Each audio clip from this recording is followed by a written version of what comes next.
Hello there. You're in the Beat Sessions. I'm your host, Mitchell Weary, kicking things off for the week of October 14th, even though we're currently in the wee hours of October 15th.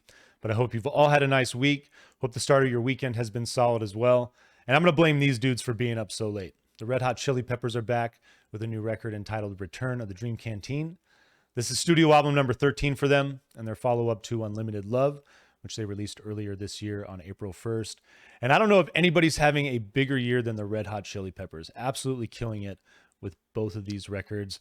Two big affairs as well. But I think at this stage in the game, it's just silly to call them double albums. It's just what the Chili Peppers do. When Flea and Anthony are working with John and Chad on a record, the only albums they've put out under an hour are Mother's Milk and Californication, which is still big. It's 16 tracks coming in right under an hour. It's just what these guys do. They always go big, whether it's an album, whether it's the live show. After 40 years, it's their MO. And I like that about them. I like that they're pulling back a little bit with the energy on these records.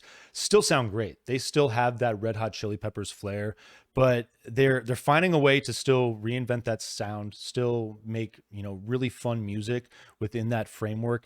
And I feel like during these recording sessions with Rick Rubin, they were just jamming out to like Seals and Crofts and Bread and all this really cool soft rock. Just think of that like breezy 70s flair. There's, acoustic texturing in a lot of these songs, which they've done that in the past. It's not unfamiliar territory with them. But I like the texture and the way that it's working on a lot of songs on this record, and just the energy of the albums. These guys closing in on 60. John is significantly younger. By like almost a decade, I think, maybe like 8 years, 7 years, but closing in on 60. They're mellowing out. They're at a place where I think that they're very content, and I love the energy about both of these records. There's definitely a positive energy that I feel. In the past, they've certainly dabbled in some dark territory. Anthony Kiedis, his struggle with drugs over the years, he's dropped some pretty heavy lyrics on some songs, and they're not avoiding that territory on these albums by any means. But I think musically, the spirit, there's just such an infectious energy with John back in these sessions. I think everybody, including him, realizing that this is just where he belongs. He belongs in this outfit. And one of the highlights of these two records really is the exchange between him and Flea. I just love the way that their riffs are weaving around each other. Chad, just there on the skins, driving things. Anthony doing his thing as always. Really just fun wordplay, bouncing back between singing and rhyming. He's incredible. And again, for as mellow as these tracks are, there's still a great energy. And I like the way that they were able to separate them. For all the similarities to these records, I feel that Unlimited Love is the more mellow of the two, excuse me. Return of the Dream Canteen, it's just from start to finish has this really cool, funky flair. It reminds me of my godparents, honestly. And at this point with the Red Hot Chili Peppers, I think they've gone from that high energy, funky rock and roll, just think of like a club scene, mosh pit, all that stuff, to being in a hammock, chilling on the beach. And I think of my godparents who are beach bums, just fishing, drinking Coronas, enjoying life and chilling. And that's where I'd argue the Red Hot Chili Peppers are at this stage in the game, both in their lives and creatively. They're chilling. They're having a good time. They're making music for themselves, and it's infectious. It's really cool. This is the type of record where it's, both of these projects are not, they're not in like the upper tier of like, I'm not going to argue that like either of these are like a top 3 Chili Pepper album. But what I will say is that they're still of the quality where if you wanted to introduce someone to this band, you could throw this record at them, or, you could throw Blood Sugar Sex Magic at them. You could basically kind of take any angle with the Red Hot Chili Peppers at this point. I would argue as long as John's on guitar, Chad's pretty much been there every step of the game for the most part. It's just a unique dynamic that these four have that, over the years with John being gone, I think his absence in those parts and those times really lent itself to creating a stronger band dynamic. And it's one of those things where, after time, after separation, you realize that maybe this is the outfit for me. Maybe you guys are for me. Kind of experienced that recently a little bit, but enough about me. Let's get into the track listing on this thing because I'm really excited to talk about these songs. Just loving the Rick Rubin sessions, loving that legendary flair from him. Tip of My Tongue is going to kick this thing off. Little pop punk intro here. I'm not the only one. I read a couple of reviews when I when I finished listening to this thing. The first few seconds, especially on Flea's bass, it sounds like a Blink-182 song. Sounds like you're listening to some pop punk, but then cuts right to their signature sound, funky, groovy, but light. It's like the rest of this record, much like Unlimited Love. I will argue that Unlimited Love, I think, is the more mellow of the two. I like the I think I like Return of the Dream Canteen a little more just because it's got just a tiny bit more energy. I'm digging that about it. But I love that Anthony is back and forth between rhyming and singing on Tip of My Tongue.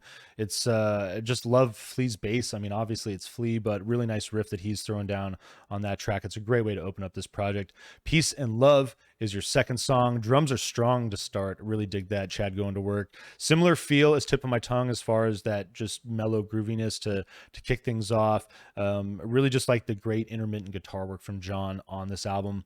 And that's another thing that I'm loving about his work on these two projects is I love the way he's managing space. I love the minimalism at times.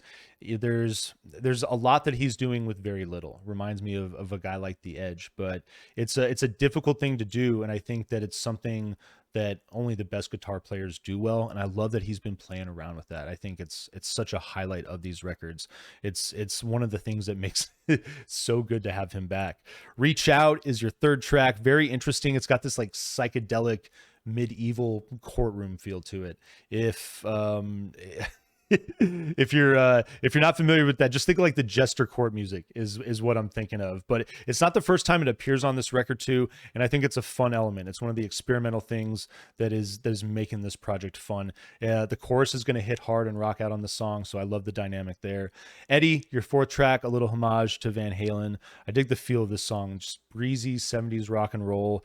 Bass has this just nice little gentle roll and bounce. It's a really great riff from Flea. John's guitar work is exceptional on this track. Great homage to Eddie. Really a nice moment on this album. Fake as Fuck is your fifth song. Back to that fun psychedelic medieval sound. It's I love the way this track drifts along. It's just got this great groovy feel to it, very mellow. Gets a bit grungy at times though, and that's another thing about these two projects. And you think about a band coming out of the late 80s and early 90s when they really started to blow up commercially, but with Blood Sugar Sex Magic in 1991, the existence of grunge music. And now after all these years, the Red Hot Chili Peppers are incorporating a little grunge into their music. And I think that full circle moment is just, it made me smile. I think it's pretty cool that, it's not full on grunge, but like the guitar work that John is throwing down is pretty cool. I'm pretty pleased with that element of these records, or this particular record anyway. Bella, your sixth track, is back to that light funky feel. I love the horns on this track, working in on a couple songs there as well. It's definitely working. Roulette, bit of that soft rock feel. I love it. And this particular track, it made me think of Chicago, but I love the pop and rock and roll drive here, the acoustic textures working with that element as well. So nicely done on this particular song. It's one of my favorites for that reason. My Cigarette, I love this stretch of songs that we're working with right here. My Cigarette is a great song. The vocal drum intro, I love it. I love the drums have this kind of like electro pop to them. Light synth. This song is it's got this sax solo that fills out in the coda. It's dope. It really is just a fun experimental moment, and I like the way that the back end of this record starts to really focus more on some of that experimental stuff. I feel the first half of this record kind of acted as a segue from Unlimited Love. I mean, coming off the same recording sessions, it's pretty easy to argue that these are companion projects, but you get that feel, that energy rolling off of that album. And then the back end of this project really starts to take on its own identity, making this album unique, I'd argue. These last 8 songs are so good. Afterlife, funky feel kicks right in. I dig Flea's bass on this song so much. Anthony throwing down some really solid flow on this track. It's got another great coda with John going to work on the guitar. Shoot Me a Smile, your 10th track. Breezy 70s rock, back to that. Balanced with that chili pepper flair though. That's what I like about it. it sounds like a Chili Peppers record. Obviously, you know, these guys are there at the helm playing, but just working with a sound that has really become pretty popular in the last decade. I feel yacht rock, the flair that's there, themed parties, all this stuff. It's a cool sound, and I think it's one of those things that it's, I mean, there's so much bad soft rock out there, but there's also so much damn good soft rock that when done correctly, it's infectious. It's hard not to love it. I really just love the vibe of that track and the way that they're executing that so well. Handful, your 11th song, it's got this dope reggae feel. Love the feel of this track. Sick harmonics from John on the open. You know, think of like the Police, think of even a little bit of like the Clash when they're working with that reggae feel. The horns in this song, perfect, really nice arrangement there. The drummer, your 12th track, up-tempo drums, funky bass, and organ. The song takes on a 60s psychedelic feel with a little bit of that pop flair. Kind of like a feel of like the Zombies to this. But just another great coda. Really love this track a lot as well. Bag of Grins, your 13th song, galloping drums, and wandering bass, just a really, just a nice combination there. Chorus hits, rocking. It's got that grunge territory that they're working with again. Spacey synths, it's really dynamic, and I like the way that those spacey synths build in on the second verse and really work for the rest of the song. It makes this song pretty unique and a lot of fun. La la la la la la la. Got to say it 8 times. Is your 14th track. Minimal synths, vocal. The Chili Peppers have messed with balladry over the years, obviously. A rare moment here, but really nice, minimal. I dig this. I like the vocal and the synths that are working here. It's a pretty unique song. Rolling into Copper Belly, your 15th track. It's like a mellow breakbeat that Chad is throwing in there. Guitar and bass dance around each other. It's such a fine example of the chemistry that Flea and John have. John returning in these sessions, it's pure magic. I love listening to it, and I dig the way the chorus hits on this thing. Wicked breakdown in this song. It's super cool element of this track. Leads into your penultimate track, Carry Me Home. Love the blues feel of this track. I just freaking love it. The verses are light, bit of R&B here.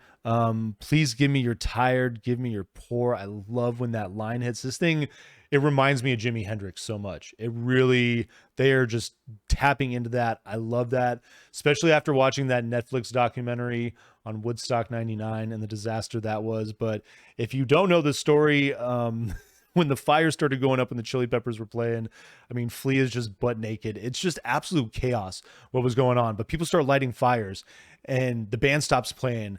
The organizers pull them aside and they're like, guys, do something to help us, stop this, corral all this. And they're like, okay. And they go out and they play Fire by Jimi Hendrix. It's just, I feel bad saying it's hilarious, but I mean, that's rock and roll. It's a tough moment. It's tough to have watched Woodstock gone up in flames that way, the way it did. But, it's just, I guess that just, it says a lot about rock and roll. Anyways, I got a little sidetracked there, but I love the blues energy there. I love that Hendrix feel on the track. In the Snow, your 17th and final song, 80s light rock. Got a little bit of like Peter Gabriel on this thing. Minimal, psychedelic. This recitative segment from Anthony on the vocals there. I'm feeling a little tired, guys, but we're gonna vinyl please this thing. It's a big experience. It's a lot to take in, but I really enjoyed this record. I enjoyed this pair of records. I think the Chili Peppers are in a cool space creatively, and I hope all of you are feeling that as well, even if it's not necessarily that traditional super high energy, that super funky flair that they're well known for. I think they're really delivering some amazing music at this stage in their career. So hope you find this review helpful. Hope you enjoyed this record as well. Please like this video, share it, subscribe to the channel, do all the things to help me blow this project up in 2022 with MB and Keith, and stay tuned throughout the week for more album reviews. We'll see you next time on the Beat Sessions.